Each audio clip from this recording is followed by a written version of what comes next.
Salve galera, beleza?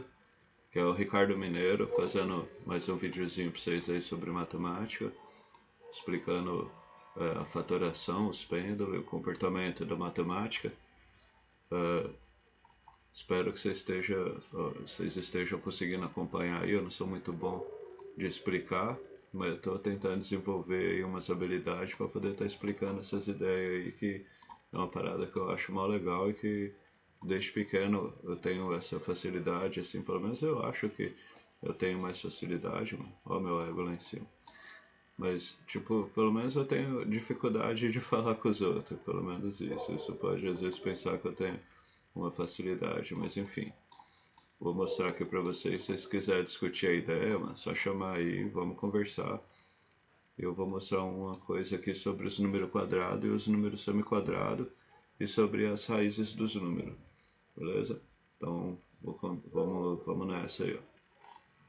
Aqui, ó, a gente tem dois números quadrados, porém eu pintei um de vermelho e o outro de preto. Por quê? O número zero, ele é quadrado, mas ele também é semiquadrado. O que é um número semiquadrado? É um número vezes o próximo.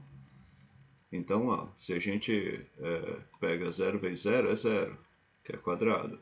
Mas se a gente pega zero vezes um, também é zero. Então ele é um número quadrado e é um número semiquadrado. Um número semiquadrado é um número vezes o próximo. Um vezes 2, 2 vezes 3, 20 vezes 21, 50 vezes 51. Sempre um número vezes o próximo é um número semiquadrado, beleza? Que também é a mesma coisa de falar que é duas vezes um número triangular, vamos dizer assim. Um número semiquadrado é o mesmo que duas vezes um número triangular. Daí vocês vão entender o porquê que ele é semiquadrado e porquê que ele multiplicado por 2 acaba sendo especial e quando a gente está observando os números quadrados, beleza? Então, ó, a distância que nós vamos estar olhando aqui é a distância entre um número quadrado até o próximo. Que no caso aqui é o número 0 e o número 1. A distância entre eles, e vamos ver os semiquadrados se comportando no meio deles. Então, ó, vamos ver o primeiro aqui. Ó, então, aqui no ângulo de 45 graus para trás, ó, apareceu o número 1. E o ângulo 45 graus para frente apareceu o número 4, ó, que ambos é o número quadrado. Ó, 1 vezes 1 e 2 vezes 2. E entre eles, ó, apareceu o número 2 e o número 3. O número 2, ele é 1 vezes 2, então ele é um número semiquadrado, ó, ele ficou em vermelho. E o número 3 é um número natural aqui entre eles, daí fica em azul. Vamos analisar mais um aqui. Agora a gente tem o número 4, que é um número quadrado, 2 vezes 2, e o número 9, que é um 3 vezes 3, que é quadrado também. E entre eles, ó, a gente tem o 5, o 6, o 7 e o 8. Daí desses números, o número 6 é um número semiquadrado. Viu que eles estão ficando, os vermelhos aqui, sempre juntos, marcando os números semiquadrados. Que se fosse divisível por 2, a gente teria o 1 e o 3, que são números triangulares, né? Entendeu? Então, o que eu queria aqui deixar destacado é que os números quadrados, eles estão preenchendo totalmente um espaço, mano, com esses números aqui, ó, com esses números complementares aqui no meio, ó. Entre os números quadrados, cabe exatamente uma quantidade de número que garante que o próximo número quadrado vai estar no ângulo de 45 graus.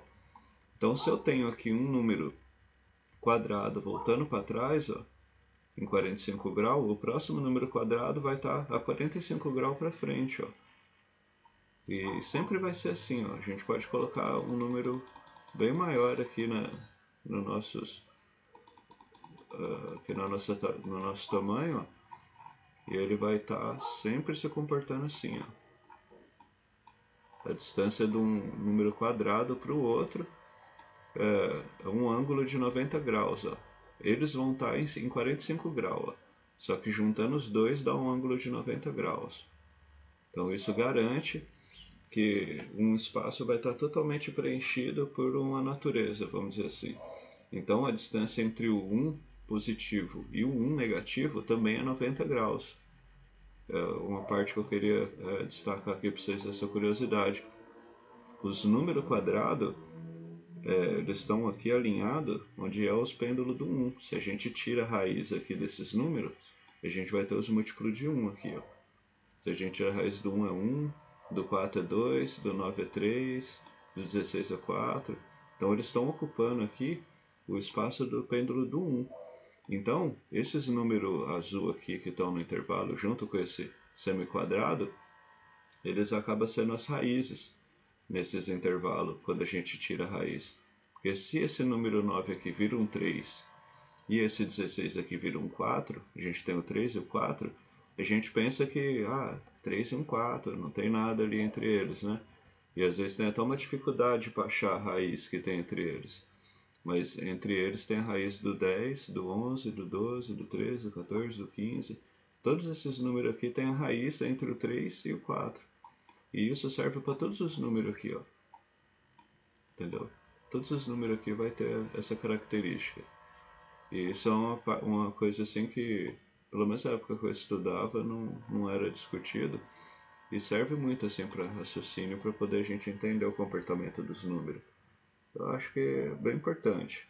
Por isso que eu tô aqui falando com vocês e seria legal a gente começar a observar mais isso.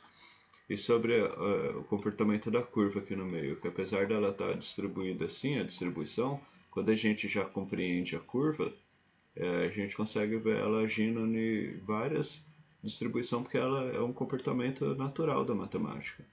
Então, ó, como o 7 aqui, ó, só para vocês terem uma base. A curva dos quadrados, ela sempre vai ter um bico, que ela vai estar em um número como se fosse quadrado, e a gente subtraindo o quadrado dele, a gente vê uma curva, que nem no caso do 7 aqui, ó. A gente tem o 7, ó, e tem o 14, e tem o 21 aqui, ó, tá vendo? Uma curva, ó. Uma vezes 7, duas vezes 7, 3 vezes 7. Então, como ele curvou aqui, esse 14, ó, é como se ele fosse um bico de uma curva, como se ele fosse um número quadrado, esse 14 aqui, ó. Então, se a gente pegar ele e tratar ele como um zero do quadrado, ó, a gente vai um para trás, ó, a gente tem o 7 e o 21. 1, 2, 3, 4, ó, a gente tem o 28 aqui, ó, que é 4, ó. 4 vezes 7, ó, 3 vezes 7, 2 vezes 7, 1 vezes 7, ó. Tá vendo? Sempre num passo quadrado, ó. Então, ó, nesse mesmo andar, ó, aqui nesse andar, ó, baixou um, tinha esse, baixou um, tinha esse. Então, vamos baixar um, vai ter outro aqui, ó. Vai ser o 35, aqui era 4, né? 4, 5, 6, 7, 8, 9, ó. Aqui tem um 35, ó. Vendo? No 9. Então, se a gente pegasse aquele quadrado, esse 14 aqui, tratasse ele como um quadrado, e fosse subtraindo quadrados para trás, a gente ia achar todos os múltiplos de 7. É muito interessante isso. E aqui embaixo dele aqui também, ó, já tem mais um, ó. Mais uma curva aqui do 11, ó. A do 11 é legal, que é bem facinho de ver. Aqui tem outra, tá vendo? Aqui é o começo dela. Ela tá vindo aqui, ó, 1 vezes 11, 2 vezes 11, 3 vezes 11, 4 vezes 11, 5 vezes 11, ó, formando uma curvinha bem bonitinha aqui, ó. Tá vendo? Muito legal. Isso é uma curiosidade bem legal da gente estar observando que a matemática ela se comporta assim, entendeu? O comportamento da fatoração, meu. E tipo, não é tão simples a gente falar sobre fatoração com as pessoas. As pessoas quase ninguém sabe dividir um número ou entende como que esses números se comportam, sabe? Até mesmo os professores têm uma dificuldade de explicar isso. A gente meio que é viciado em tentativa, vamos dizer assim. A gente fica lá testando, é por um, é por dois, é por três. De repente, se a matemática fosse ensinada assim, que ela tem estrutura, a gente não ia estar tentando encontrar fator onde não tem. Entendeu? Se a gente tivesse, desde pequeno, que a matemática tem um corpo, que ela tem uma estrutura, a gente não ia tentar fazer um número dividir se ele não é divisível. Né? Então, essa é uma das ideias que eu tenho ao mexer aqui com o canal, que é explicar o comportamento dos números. E espero que vocês tenham gostado dessa explicação aqui sobre os pêndulos do 45 graus quadrado. Então tenham isso em mente, pessoal. A distância de um número quadrado até o outro gera um padrão de um ângulo a 90 graus e gera no meio dele os números semi-quadrados e dá para você observar as curvas no meio dos números aqui, beleza? Então, vou nessa aí, mano. Ficam na paz e vamos continuar estudando matemática aí, porque a matemática ela tem muita coisa legal ainda pra gente aprender e poder entender o mundo através dela, beleza? Quem curtiu o vídeo aí, dá uma curtidinha. Quem não segue o canal aí, já segue para ver os próximos vídeos, que agora eu tô conseguindo falar e vou falar pra caramba aí, beleza? Fica na paz, galera.